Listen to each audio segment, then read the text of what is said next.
नमस्कार। आज हामी कुरा गर्दैछौँ नेपालको राजनीतिमा आएको एउटा भनौँ न भूकम्पकै बारेमा।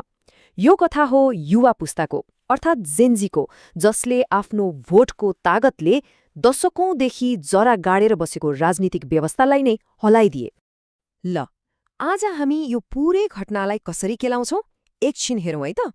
सुरुमा त्यो राजनीतिक भूकम्प जसले सबैलाई चकित बनायो, अनि त्यसको पछाडि के थियो त त्यो पुरानो शक्तिको गतिरोधलाई बुझ्नेछौँ। त्यसपछि हामी जेनजी विद्रोहको कथामा डुब्नेछौँ, नेपालको मतदान प्रणाली कसरी काम गर्छ भनेर हेर्नेछौँ र जनताको अन्तिम फैसलाको विश्लेषण गर्नेछौँ। र हो, अन्त्यमा यो नयाँ शक्तिका लागि सुरु भएको वास्तविक परीक्षाको बारेमा पनि कुरा गर्नेछौँ। ल, सुरु गरौँ पहिलो खण्डबाट। एक राजनीतिक भूकम्प।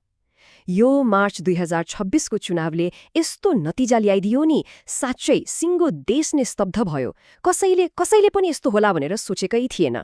चुनावको भोलिपल्ट त पत्रपत्रिकाहरू यस्तै हेडलाइनले भरिएका थिए। द हिमालयन टाइम्सले के लेख्यो भने, रासोपा प्रचण्ड विजयको लागि तयार। यो हेडलाइनले नै बताउँछ कि परिवर्तन कत्रो थियो। त्यसो भए यो प्रचण्ड विजय भनेको के हो त? कति सिट? ल हेर्नुस्, राष्ट्रिय स्वतन्त्र पार्टी रासोपाले प्रत्यक्ष चुनाव हुने 165 सिटमध्ये 117 सिट जित्यो। यो सामान्य जित होइन, यो त राजनीतिक सुनामी नै थियो। अनि अझ अचम्मको कुरा के छ थाहा छ? यो जित्ने पार्टी जम्मा 4 वर्ष पुरानो थियो र यसको नेतृत्व कसले गर्दै थियो त? एकजना पूर्व र्यापर र काठमाडौँका पूर्व मेयर बालेन्द्र शाहले। हो, यसले एउटा ठूलो प्रश्न खडा गर्छ, आखिर यो सबै भयो कसरी? यो कसरी भयो भन्ने बुझ्नको लागि हामीले अलिकति पछाडि फर्किनुपर्छ। त्यो पुरानो शक्तिको गतिरोधलाई हेर्नै पर्छ। आखिर यस्तो विद्रोहको लागि माहौल बन्यो कसरी? हेर्नुहोस्, नेपाल लामो समयदेखि राजनीतिक अस्थिरताको शिकार भइरहेको थियो।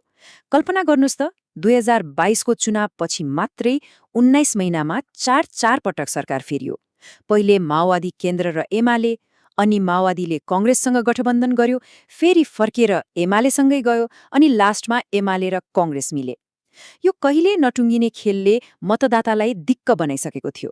जनताको यही निराशालाई पूर्व प्रमुख निर्वाचन आयुक्त भोजराज पोखरेलले कति राम्रोसँग भन्नुभएको छ। उहाँले भन्नुभयो, विगत 15 देखि 20 वर्षसम्म 3 प्रमुख दलका नेताहरूले सत्ताको म्युजिकल चेयर खेले। ठ्याक्कै त्यही भइरहेको थियो। अब जनता किन यति निराश थिए त? कारणहरू एकदमै स्पष्ट थिए। कहिल्यै नरोकिने सत्ता सङ्घर्ष, एकपछि अर्को ठूला भ्रष्टाचार काण्ड, अनि शक्तिशालीहरूले जे गरे पनि छुट पाउने अवस्था, र राज्यको हरेक संस्थामा राजनीतिकरण।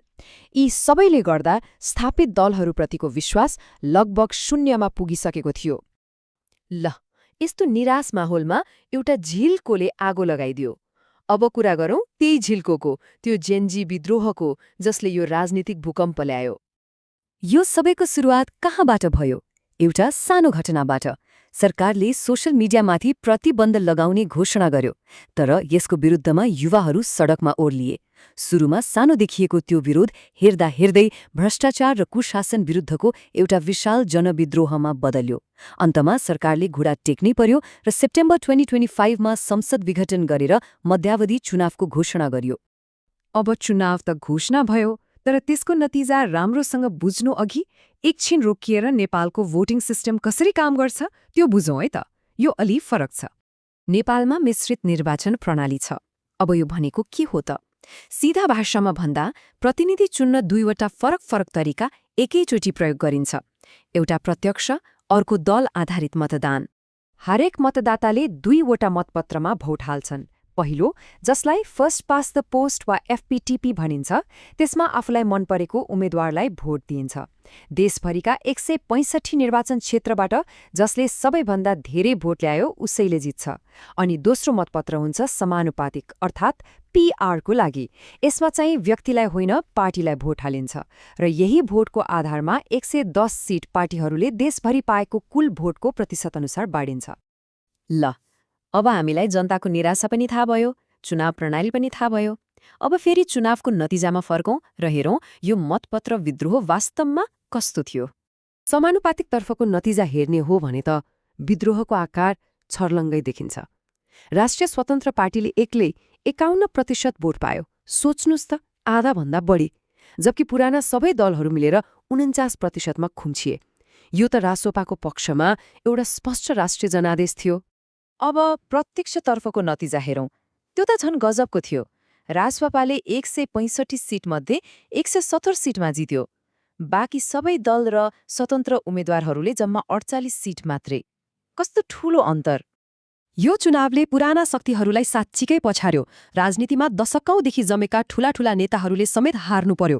जस्तै एमाले अध्यक्ष केपी शर्मा ओली, नेपाली कङ्ग्रेसका सभापति गगन थापा अनि एमालेकै उपाध्यक्ष विष्णु पौडेल र महासचिव शङ्कर पोखरेल यी सबैले आआफ्नो सिट गुमाए। अन्नपूर्ण पोस्टको यो हेडलाइनले सायद सबैभन्दा राम्रोसँग नतिजालाई समेट्छ।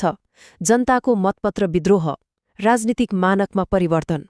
हो, यो चुनावले सरकार मात्रै फेरेन, यसले त देशको राजनीतिक शक्ति समीकरणै बदल्यो। तर विद्रोह गरेर सत्तामा पुग्नु एउटा कुरा हो र सत्ता चलाउनु अर्कै। अब यो नयाँ पार्टीको लागि वास्तविक परीक्षा सुरु हुन्छ। रासपाले चुनाव जित्यो किनभने उनीहरूले जनताका मुख्य 3 मुद्दा उठाएका थिए: स्वास्थ्य, शिक्षा र भ्रष्टाचार विरुद्धको लडाईँ। जुन कुराहरूमा पुराना दलहरू चुकेका थिए तिनैलाई रासपाले आफ्नो मुख्य एजेन्डा बनायो र यही वाचाले नै उनीहरूलाई सत्ताको ढोकासम्म पुर्यायो। तर बाचा गर्नु र पूरा गर्नुमा ठूलो फरक छ। विश्लेषक केशव प्रसाद पौडेलले यसलाई प्रष्ट पार्नुभएको छ। उहाँ के भन्नुहुन्छ भने, सीमित स्रोत र संस्थागत सहयोगको अवस्थामा यो नयाँ पार्टीको लागि बाचा पूरा गर्नु नै सबैभन्दा ठूलो चुनौती हुनेछ। र यो एकदमै सत्य हो। राजनीतिक वैज्ञानिक कृष्ण पोखरेल पनि यही कुरामा सहमत हुनुहुन्छ। उहाँ भन्नुहुन्छ, रासोपा सबैभन्दा ठूलो पार्टीको रूपमा त आयो, तर यही क्षण हो जब उसको वास्तविक परीक्षा सुरु हुन्छ, देशलाई जिम्मेवारीपूर्वक शासन गर्ने। आखिर चुनाव जित्नु त यात्राको सुरुवात मात्रै हो, होइन र अन्त्यमा एउटा सोच्नुपर्ने प्रश्न छोडेर जाउँ। जब एउटा आन्दोलनले नै चुनाव जित्छ, के वास्तविक सङ्घर्ष तब सुरु हुन्छ?